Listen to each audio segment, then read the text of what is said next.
વિડીયોમાં આપનું સ્વાગત છે। દરેક ગૃહિણીનો પ્રશ્ન હોય છે કે આપણે ઉનાળામાં ડિનરમાં શું બનાવવું, અને દરેકને બટાકા પ્રિય હોય છે। પણ બટાકામાંથી આપણે એક નવી રેસીપી તમને બતાવું છું, એ છે મલાઈ કોફતા। એટલે તમને પણ ઇઝી પડે અને જમનારાને પણ ઇઝી પડે। મલાઈ કોફતાની ગ્રેવી બનાવવા માટે આપણે જોઈશે ડુંગળી, ટામેટા, આદુ લસણ, ગરમ મસાલો અને મલાઈમાંથી બનાવેલું બગરું। ગ્રેવી બનાવવા માટે આપણે જોઈશે 3 થી 4 ચમચી તેલ।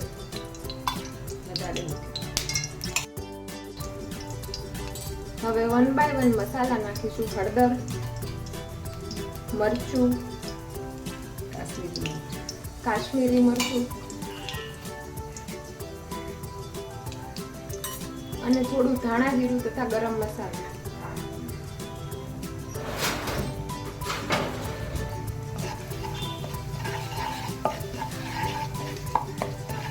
હવે એમાં ડુંગળી સાંતળીશું।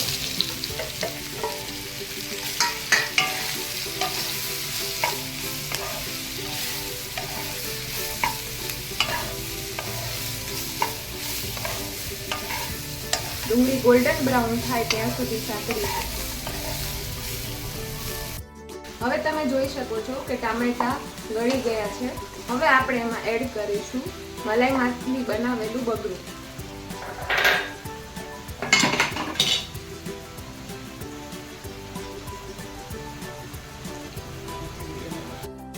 આ બગરું તમે કઈ રીતે બનાવી શકો એ આપણે નેક્સ્ટ વિડીયોમાં જોઈશું।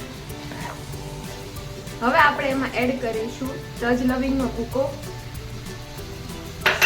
તથા થોડો ગરમ મસાલો।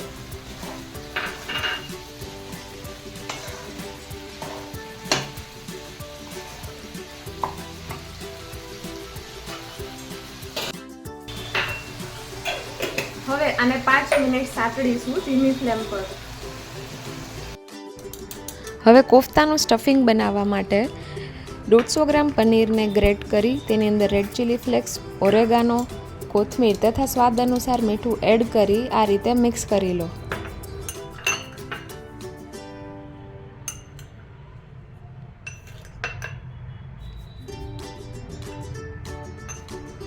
હવે આપણે બધું મિક્સ કરી લઈશું।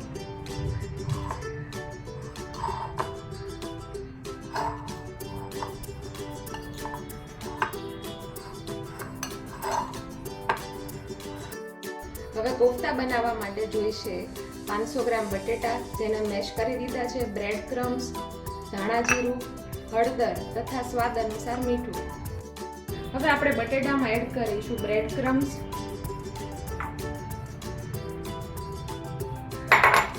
મીઠું સ્વાદ અનુસાર, ધાણા જીરું તથા હળદર। પછી બધાને મિક્સ કરી દઈશું।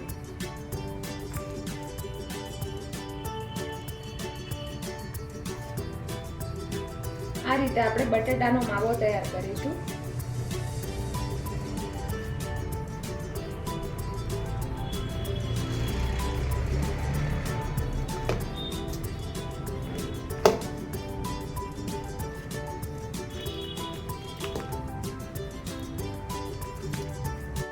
તો આપણે આ રીતે મિક્સચરમાં ગ્રેવી તૈયાર કરીશું, જેમાં તમે ટેસ્ટ માટે પલાળેલા કાજુ પણ તમે એડ કરી શકો છો। તો તમે જોઈ શકો છો ફ્રેન્ડ્સ કેટલી સરસ ગ્રેવી તૈયાર થઈ ગઈ છે। હવે બટેટાના માવાની થેપલી બનાવીને તેની અંદર પનીરનું સ્ટફિંગ એડ કરી ફોલ્ડ કરી આ રીતે કોફતા તૈયાર કરો। હવે ફ્રેન્ડ્સ તમે જોઈ શકો છો આ રીતે આપણે કોફતાને ડીપ ફ્રાય કરીશું।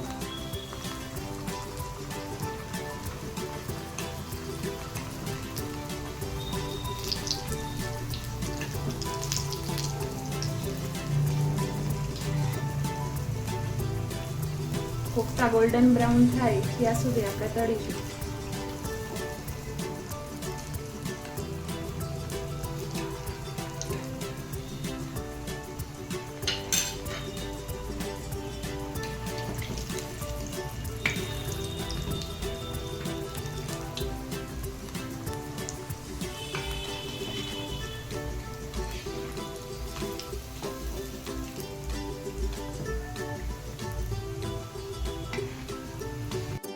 તો ફ્રેન્ડ્સ, તમે જોઈ શકો છો કે આપણા કોફતા તૈયાર થઈ ગયા છે. આ રીતે આપણે પ્લેટમાં કાઢી લઈશું. હવે આપણે કઢાઈમાં 4 ચમચી તેલ ઉમેરીશું તથા થોડું ઘી નાખીશું.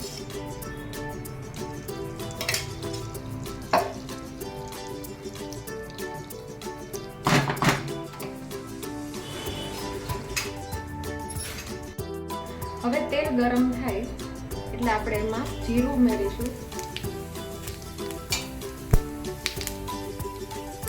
થોડો લીમડો,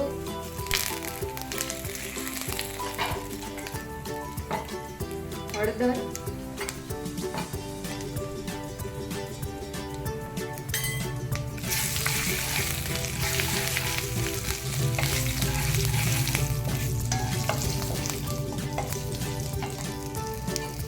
હવે તેમાં મરચું એડ કરીશું.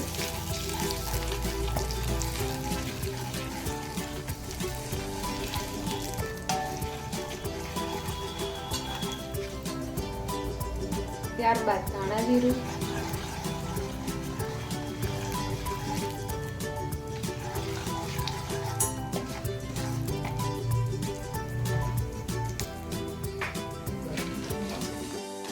હવે આપણે તેમાં કિચન કિંગ મસાલો એડ કરીશું.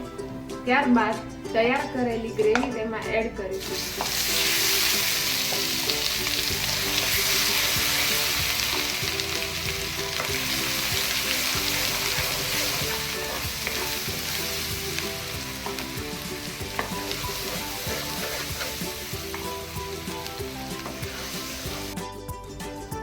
હવે તેમાં સ્વાદ મુજબ મીઠું એડ કરીશું.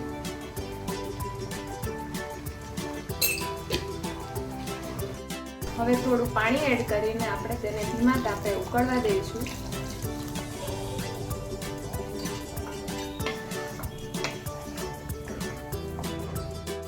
ગ્રેવી તૈયાર થઈ ગયા બાદ તમે તેમાં વધેલું પનીરનું જે સ્ટફિંગ છે તે તમે નાખી શકો છો તથા કોથમીર ગાર્નિશિંગ માટે નાખી શકો છો.